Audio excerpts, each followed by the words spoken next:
Thank you for tuning in to the Black Money Tree Podcast, hosted by entrepreneur, investor, and philanthropist Jerome D. Love. We are committed to teaching you how to build wealth so that you can build your community. At the Black Money Tree, our goal is to empower wealth creation and create economic self-sufficiency in order to empower generations to come. Society grows great when old men plant trees whose shade they know they shall never enjoy. Powered by Wells Fargo Bank. Welcome to the Black Money Tree Podcast. Welcome to the Black Money Tree Podcast. My name is Jerome D. Love, and I'm your host, and I'm so excited for you to join me here for another episode. Before we get into today's episode, I did want to talk a minute about our theme. Our theme is BOOM. BOOM is an acronym that stands for Building Our Own Marketplace. If we're going to have strong, sustainable communities, Black, white, Hispanic, or the other, of course, I'm Black, and this is the Black Money Tree Podcast. So we're focusing on the issues that are perpetuated in the African-American community, and they all have one commonality. It's money. When you don't have money, you're more likely to drop out of high school. When you don't have money, you're less likely to have the proper health insurance. So you're more likely to die disproportionately for certain diseases. So our goal is to help you build wealth so that you can build your community. When you have money in your pocket, you can advocate for your community. So that's what we're about at the Black Money Tree. And I also got to talk about the Texas Black Expo, which is celebrating 20 years of service this year. It's going to be taking place May 18th through the 21st in Houston, Texas. We have all kinds of seminars and workshops on real estate investing, investing in the stock market, family, and social media. And we got even Magic Johnson coming down on Friday at our corporate awards luncheon. So it's going to be an awesome time. If you'd like to come and just hang out with us, we'd love to have you. Go to TexasBlackExpo.com. And if you are a vendor, if you're a business owner and want to promote your products and services to 20, 30,000 people at one place, one weekend, you need to be at the Texas Black Expo. We have a free course. A lot of people, when I started in business, my first way of marketing was trade show marketing. That's how I got in this business. A lot of people don't know the advantages of trade show marketing. So we actually created a course called Winning with Vending. It's free. So go to our website, book.texasblackexpo.com/I want it, and you can get our free course on winning with vending. And we teach you everything you need to know about having a successful trade show experience. So with that said, I'm going to go into today's guest. She's someone I've known for many years. I have a high respect for. Used to always be one of our faithful vendors at the Texas Black Expo. She has her own cosmetics line, is doing her big things on the home shopping network. She has all kinds of relationships with Ulta.com, JCPenney.com, with a industry that's not really has a lot of representation in terms of African Americans. And her name is Miss Kim Roxie, and she's with LAMIK Cosmetics. Is that the full name, or is that the correct name? Make sure I say it right. Well, it's LAMIK. That's cosmetics. LAMIK Beauty. Yep. LAMIK Beauty. Okay. Yep. All right. Yep. All right. So welcome to the Black Money Tree Podcast. Thank you so much, Jerome, for having me. Thank you for thinking enough for me to bring me here today. I'm so excited. All right. So let's talk about the beginning. I want to talk about growing up and how you got into business. So talk a little bit about how you grew up, and then I want to know how you got into business. Yeah, so I'm native Houstonian. I'm from Houston, and I grew up in a loving home where, you know, my mom was a beautiful dark-skinned woman, my sisters as well. And so for me, looking in the mirror, like looking at them, the reflection was beautiful, right? But when I went out into the world, I must say, when I got ready for prom and my mom took me to the makeup counter to get my makeup done, I didn't look the way I thought I wanted to look. My skin, you know, the makeup made me look ashy. It didn't quite match my skin tone. And that was my first disruption with the problem of the beauty industry and it not catering to all skin tones. And so for me, I sort of got put off to makeup. I was like, I'm just not a makeup girl then. And actually, this happens to a lot of young ladies who don't fit into the beauty industry initially. And so when I went out to college, I went to school at Clark Atlanta University, and I needed a job in school. And so they hired me at this makeup counter. And it make me laugh thinking about it because I had applied for like Foot Locker, Great American Cookies. I wasn't thinking I was going to get this job at this makeup counter, Yeah. but they're the people who called me back. So Okay. I ended up working at this makeup counter, but I fell in love with making women feel good about themselves. Okay. And it happened there. That's where the magic happened. That's where I felt the most fulfilled. And I ended up becoming the top sales producer at this makeup counter. And when I got ready to graduate from college, my parents were like, like, what you about to get ready to do? They thinking about like, because remember I went to college. My parents didn't graduate from a 4-year college, so they're like, you're supposed to get some type of big time job or whatever the Uh-huh. case might be to some company. But I never had any internships because I had always worked at this makeup counter. And I was like, oh my gosh, I cannot go home or even call my parents and tell them I don't have a job. And so I remember talking to my professor, like, nobody's calling me back. I'm sending my resume. She's like, well, where did you intern at? Intern? Nowhere. Yeah, Like, yeah. what are you talking about? And I remember going back to that same makeup counter and talking to my manager about my crossroads in life, and my life was doomed. Yeah. And she said, you should open up your own makeup place like this back in Houston. You said that there's nothing like this there, and Yeah. all of that. And so that's what I did. I started saving up my money. My mom gave me $500, and I opened up my own makeup shop in Sharpstown Mall. Okay. And that was the beginning of my career. Okay. So let's talk about it. When you started, I guess for me, this is just my mind. A lot of times when we think about starting in business, I started a t-shirt shop. You can easily get a t-shirt, get some stuff screen printed on it, and then sell it. You had to visualize a product or a concept, know what you wanted.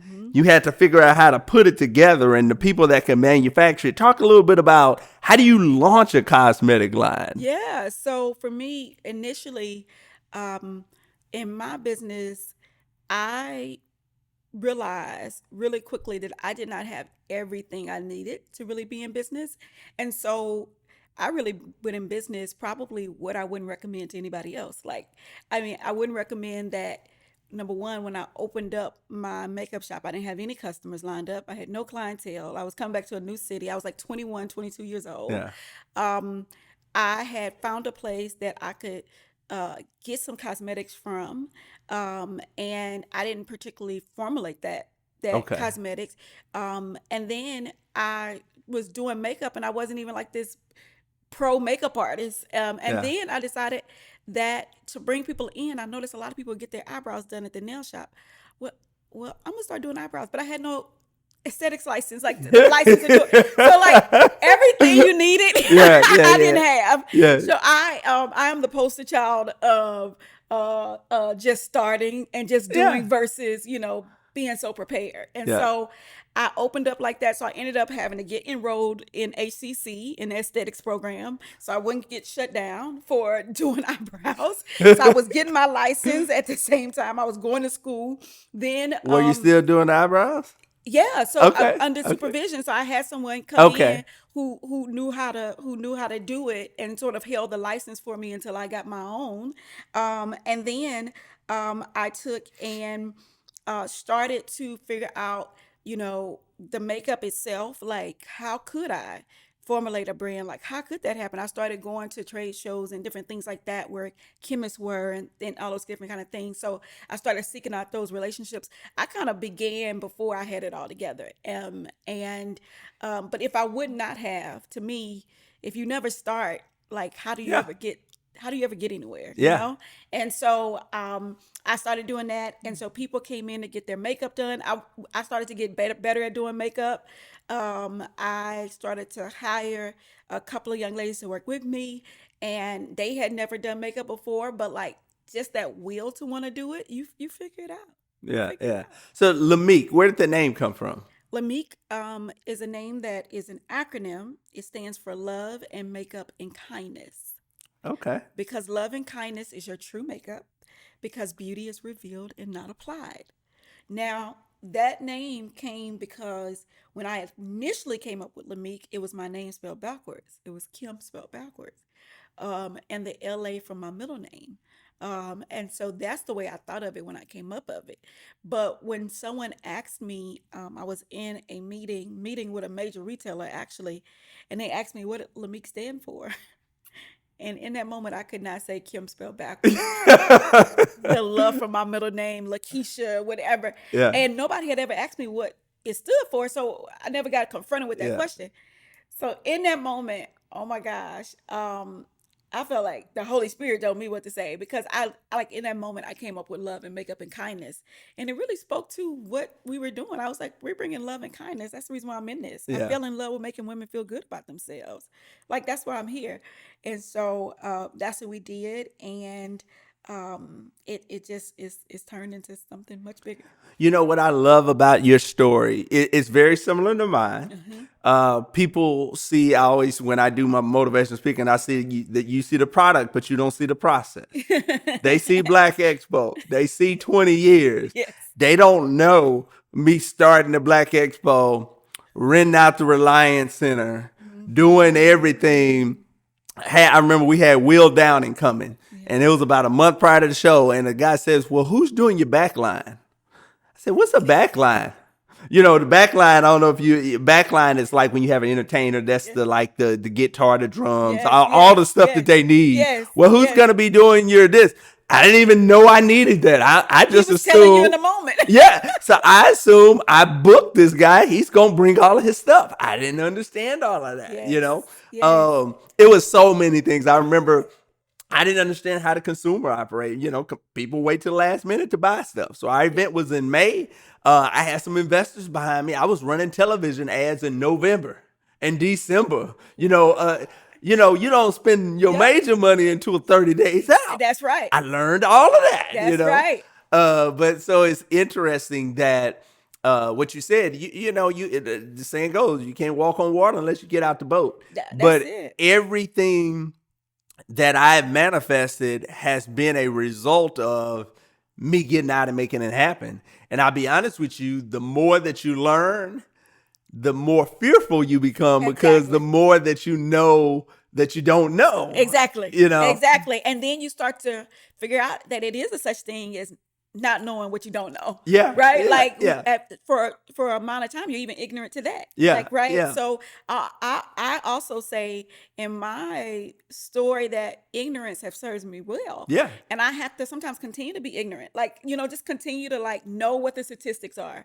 Know, like when I'm sitting up here, I remember, and I'm sure we'll get into all of these different things, but I just remember reading books and looking at different things and not seeing myself represented. So really, this is telling me that it's less likely for you to build this type of business. Like it's less likely. Like you're actually going on a track or you're going on a journey of something that's less likely to happen. You got to be sort of ignorant to continue to go on something like that. Yeah. And have a lot of faith, yes, but also have just the spirit of a child, right? Yeah. And so I always say that I never want to lose my 21-year-old spirit, that not so much for just the youthfulness of looking young, but more so the youthfulness of my spirit of trying things and not being afraid for it to work out or not work out, or being unprepared and learning on the journey, and all of that. So, yeah. I often tell people, you brought up faith a lot of times. I say we all have faith. It's just where you put your faith. Most of us have faith in ExxonMobil or Chevron or Shell or Apple or one of these big companies that we work for, who have all shown consistently over the years that when profits go down, they cut the people. Yeah. Me, on the other hand, I have to have faith every day that Kim Roxie is going to buy a booth, that such and such company is going to become a sponsor or get a table, or I'm a real estate agent too, that this person is going to call me back and let them list my house, and then I'm going to have tenants for my property. So I tell them the difference is I understand every day I'm living by faith. And if I don't get up and make it happen, and or if God doesn't open the door and make it happen for me, it's not going to happen. But you working for Exxon or these big corporations, you have blind trust in something that Yeah. has shown a track record for not being trustworthy. Let's just say that, and that's corporate America. Yeah, exactly. So let's talk about the process. So how does it work? You were on the Home Shopping Network. Yeah. So you sold out. I'll talk about that. How was Yeah. that experience, and how did that Yeah. happen? So for me, being on the Home Shopping Network, really was a dream come true. Also, too, it was also just showing that you start where you are. So back to starting where you are. When the pandemic hit, I actually was launching what I call LAMIK Beauty 2.0. So we were launching just with our whole new company, the way that we're doing things, whole new business model, and everything. And so I started going live on Facebook every Friday night. So literally took over my daughter's bedroom, set up, going live. My daughter would never leave the bedroom because she knew I was like taking over her room. So she was treating me like I was a tenant. Yeah. And she was 4 years old at the time. And she would keep coming in the room. And then she ended up becoming my co-host. Shout out to everybody who watches Friday Night Live. But this is like a real makeup party we do, where I give tips on makeup. People ask questions. We play music. It is so much fun. And so I started that in the pandemic just to bring joy, just the same reason why I fell in love with working at that makeup counter, just to bring joy to people because I knew none of us knew what was going on in the world. And from my survey of women, they were working from home and they didn't know how to do their makeup for the camera, for Zoom, for all of this stuff. So I said, I'm gonna show them. And we're gonna launch this brand.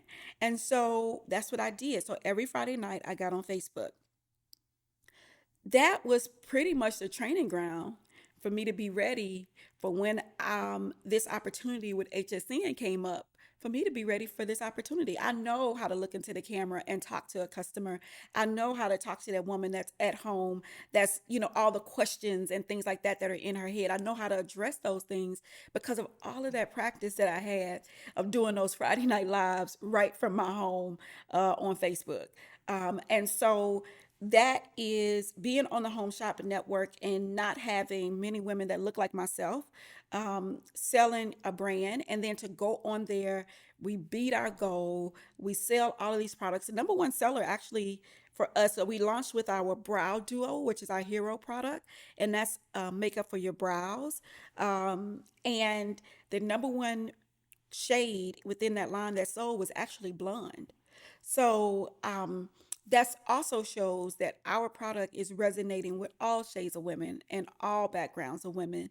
And doing that, I used to watch Home Shopping Network for fun. Um, and just to be on there now, be a part of the lineup, we're going to be on there February 9th.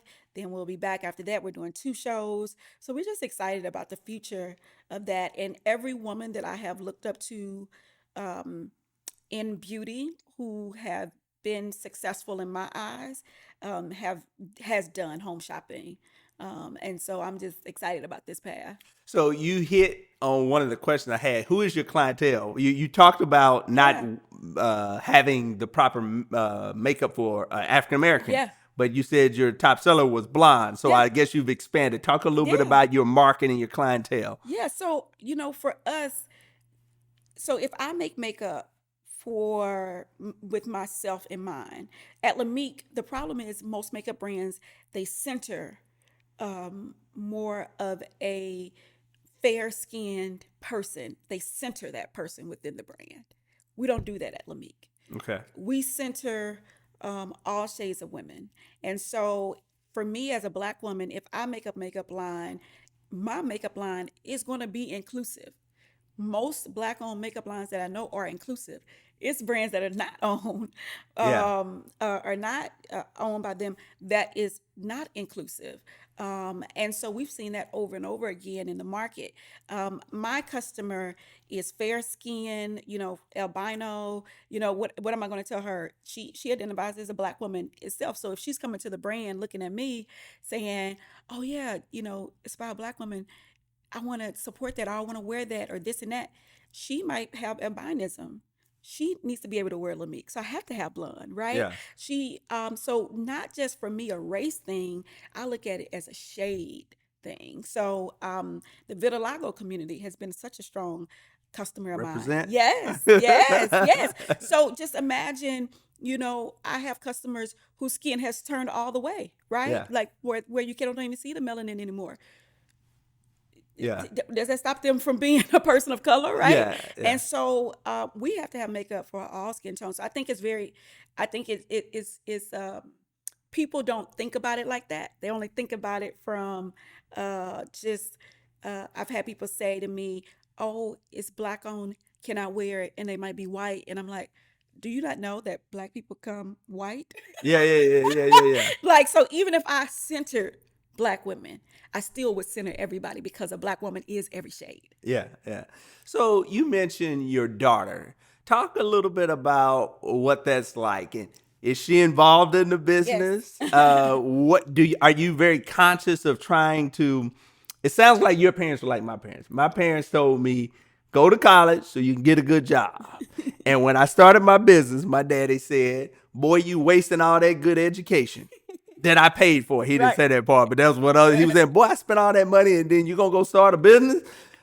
How conscious of you are teaching your daughter and training your daughter and trying to get her involved in business, or are you? Yeah, so I want my daughter to make her own choice. Like, I don't want her to feel heavily put one way or heavily put another. I just want the options to be out there for her, right?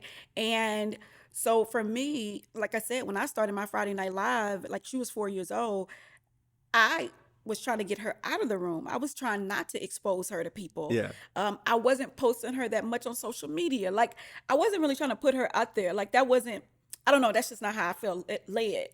But she included herself, and now she knows the whole format of the show. She can run the whole show.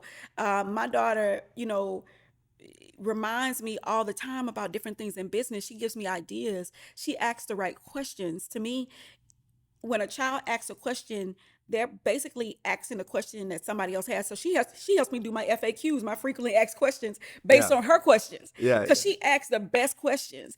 And so I think for me, I'm just I'm just surrendering to Yeah. her participation, if I put it that way. Yeah. Because I mean, I grew up where my dad, you know, put me in piano lessons, and he was really putting me in piano lessons so I could be the musician for his church. And so because my dad, was a minister growing Yeah. up and still is. And so I learned how to play the piano, but I remember just sort of thinking to myself, hopefully my dad wants me to play, so I need to know this song so I can be able to play at church and stuff like that.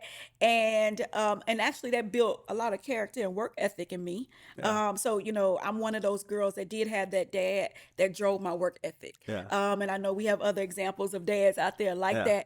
that. But when I got into business, my dad definitely supported me, but some areas he didn't understand, especially when I closed down that store in River Oaks and was like, I'm going online. And he was like, what are you talking about? Like, Yeah. because for him too, it had to be something tangible that you could see. Yeah. And now the economy is so invisible that Yeah. the way things are done now, you never see the transaction, but we are transacting. Yeah, yeah, yeah, yeah. Now talk a little bit about that. Moving from brick and mortar to online. Yeah. How has that been? And Yeah. I assume that's helped your business to grow. Yeah.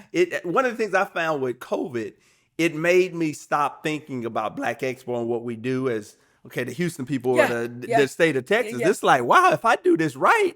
Yeah. There are people in North Carolina. We started our Boost consulting program. It's an online digital kind of consulting program for Okay. people that want to get in business. They can go online, TexasBlackExpo.com, get free consulting.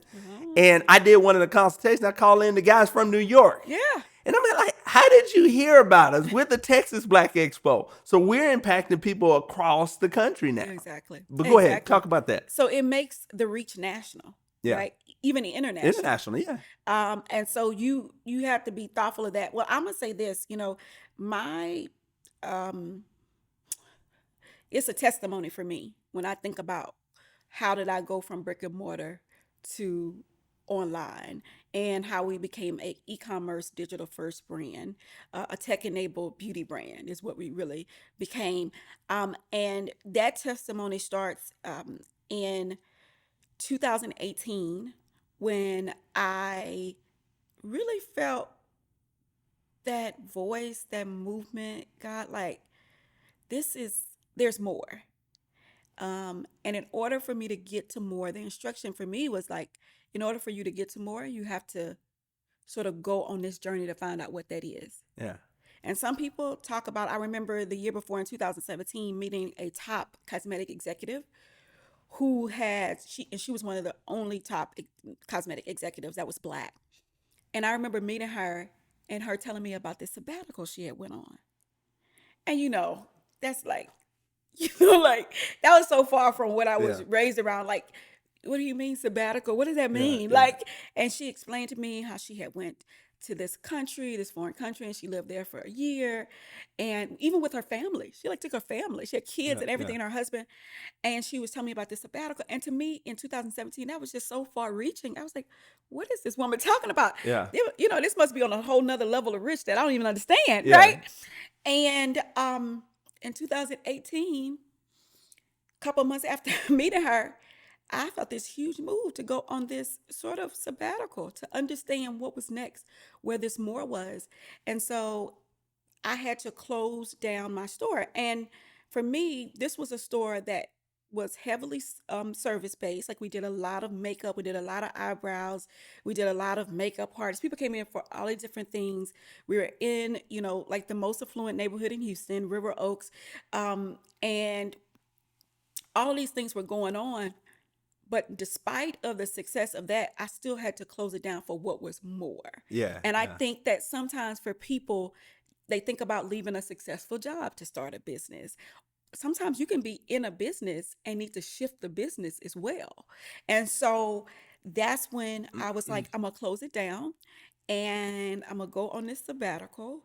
I went to Africa, and I just went on this quest of just trying to figure out what was the more that God was speaking to me. Yeah. And I went to Hong Kong, I went to Dubai, and I didn't go to any of these places sort of just like vacationing per se. I went on to sort of immerse myself into this exploration of Yeah. expansion. And so that's what happened. And so then I ended up applying to this tech accelerator. I started to get a vision for what more looked like. And I went out to Austin, Texas, and I got accepted into a accelerator there called DivInc. And that one there is for, people of color to put them into the tech industry. That's Preston James, huh? Yeah, that's Yeah. Preston. Okay. Shout out to Preston. Yeah. Uh-huh. That's my guy. Yeah. And that's where my metamorphosis started to happen. And then on our demo day, because at the end of these tech accelerators, you have a demo day.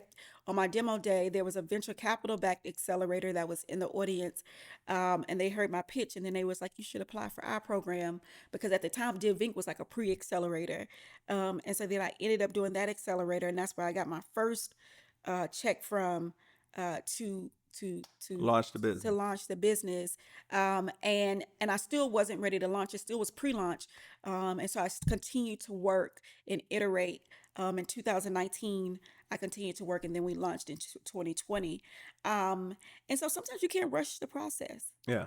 And so when we launched in 2020, I thought I was going to launch at South by Southwest Yeah. and have like this big booth. I had all this activation planned. COVID. And then COVID hit. Yeah. And then God was like, that's what I was preparing you for. Yeah. And so we launched, and I kind of felt like Noah Yeah. when he built that ark. Yeah. And it was like it was gonna rain. Yeah, and telling everybody and nobody ain't listening. Then, that's a powerful story. They're giving me the sign. We're going to have to wrap up. But I did, before we So good. close, so many more questions. We're going to have you back. Let's talk about Black Expo, the Yeah. early years, and Yeah. how impactful was that experience? Because you used to I always tell the story. You would always call me so polite. You would be one of them, "Hey, I want to get a booth at Black Expo." And I'd be like, "It's $600. Well, can you do 5? Is there any way you could do 5? And, okay, Kim. And then I would always work with you, but you would always be there. Talk about Black Expo and being a vendor and how that helped you to build your business. Well, when I think about Black Expo, to be honest, I think about my mom. Yeah. So for me, it was a moment in time where me and my mom, like that's all I think about, to be honest. Like, so you asked me about Black Expo and it gives me warm feelings because it just makes me think about my mom. And my mom, for those who don't know, passed away from metastatic breast cancer in 2014. And she totally believed in everything I did. And so for me, that's what I think about. I think about my mom saying, "Oh, you got to do Black Expo." Like, I think about my mom, my mom was a Black owned business like advocate. Yeah. And so when Black Expo came around, my mom would be like, "Oh, you got to do that. Like, Yeah. you got to be there." So she was one of your advocates in the background. Yeah. But when I think about her, like Yeah. like even when I was sitting here, when I first sat here, I actually was feeling very emotional, because, for me, that's just what I think about. So I think that when we think about Texas Black Expo, I think that, yes, the monetary part is great, but for me, it gives me warm feelings thinking about the connection me and my mom had, Yeah. and how she left a legacy in me that we should show up for each other. Yeah. And so that's what I feel. It's interesting you say that. I have a similar. My dad, you probably met him. He used to always be there. He was the vendor coordinator, and he'd be introducing me to people at my expo. And he died in 2015 of cancer. And every year Expo comes around, I have that same kind of. Yeah. I remember one year there was this guy. He came to Expo first year. And he wrote us a check. This was before I didn't know how all this stuff worked. You can like stop, pay a check or whatever. Yeah. He wrote us a check on that Thursday before Expo, stopped, paid it, did the Expo, and then it bounced the next week. And he came back about 10 years later, and we had our systems together. So I had the check and everything. And I told my team, okay, when he come in, because he had already paid for this year, we made sure that money was good. Make sure he don't set his booth up until he make good on that. And my dad wanted to be the bouncer, the henchman that was going to go handle it, I was like, "Dad, come on now. You in your 60s. What you about to do?" You know what I'm saying? But I always think of those memories of my dad as well when I think of Black Expo. Yes. But we're out of time. Okay.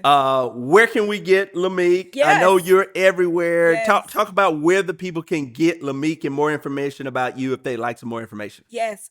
So you want to go get LAMIK right now because you want to make sure you're using paraben-free, talc-free makeup, made here in Houston. Now we formulate everything and we make it right here in Houston. You want to go to Ulta.com. You want to go to jcpenney.com or hsn.com. You can definitely watch me on HSN. You can also look out for those. We always announce everything on our Instagram, on our Facebook, on TikTok. We're at LAMIK Beauty. So you can go there. If you ever have any questions, like we're also here to guide people and educate them on like the makeup they do need. Because a lot of our women are professional women who have concentrated on their education, but not so much on makeup application. Yeah. So you can go to our website, lamikbeauty.com. But go subscribe, go to our website and subscribe, and then you'll get all the emails and you'll know everything we're doing. All right. And there you have it, Miss Kim Roxie with LAMIK Beauty. I commend you for all the work that you're doing. Thank you so much for your support over the years. Yes. Without you and people like you, we would not have made it 20 years. Ooh, and to all of you out there, make sure you're here for the grand 20-year celebration taking place here in Houston, May 18th to the 21st. We have Magic Johnson coming at our corporate luncheon on May the 19th at the Marriott Marquis. And then, of course, our trade show on that Saturday and Sunday, the 20th and 21st. We got all kinds of workshops and seminars. We're going to teach you how to buy and evaluate businesses, franchising workshops, real estate investment workshops, family and relationships. We're going to have something for everyone. We have a health fair. Those of you who don't have insurance, we're going to have all kinds of screenings and stuff. Bring the kids. We have inflatables, jumps, all that good stuff. It's going to be a time to celebrate the African-American community and culture. For more information, go to texasblackexpo.com. And to get the book on wealth and building money, closing the wealth gap, go to theblackmoneytree.com. Really excited about this movement, and thank you for joining us on another episode of the Black Money Tree Podcast.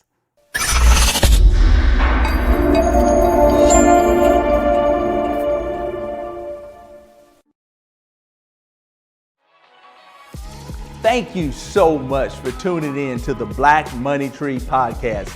Don't forget to like and share this video. And if you want more content like this, follow us on Instagram, Facebook, and Twitter. We'll see you next time.